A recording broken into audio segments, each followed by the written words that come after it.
This is Keela reading John chapter 12. 6 days before the Passover celebration began, Jesus arrived in Bethany, the home of Lazarus, the man he raised from the dead. A dinner was prepared in Jesus' honor. Martha served, and Lazarus was among those who ate with him. Then Mary took a 12-ounce jar of expensive perfume made from essence of nard, and she anointed Jesus' feet with it, wiping it with her hair. The house was filled with fragrance.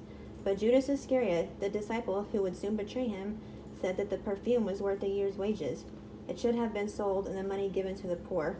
Not that he cared for the poor. He was a thief, and since he was in charge of the disciples' money, he often stole some for himself. Jesus replied, "Leave her alone. She did this in preparation for my burial.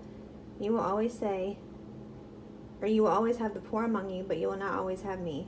When all the people heard of Jesus' arrival, they flocked to see him and also to see Lazarus, the man Jesus had raised from the dead.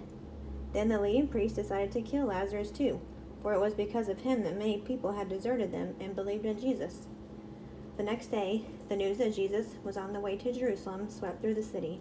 A large crowd of Passover visitors took the palm branches and went down to the road to meet him. They shouted, "Praise God! Blessings on the one who comes in the name of the Lord! Hail to the King of Israel!" Jesus found a young donkey and rode on it, fulfilling the prophecy that said, "Don't be afraid, people of Jerusalem.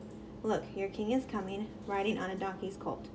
His disciples didn't understand at the time that this was a fulfillment of prophecy, but after Jesus entered into his glory, they remembered what had happened and realized that these things had been written about him.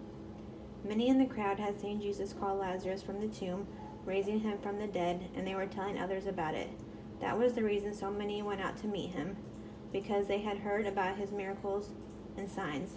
The Pharisees said to each other, "There's nothing we can do. Look, everyone has gone after him."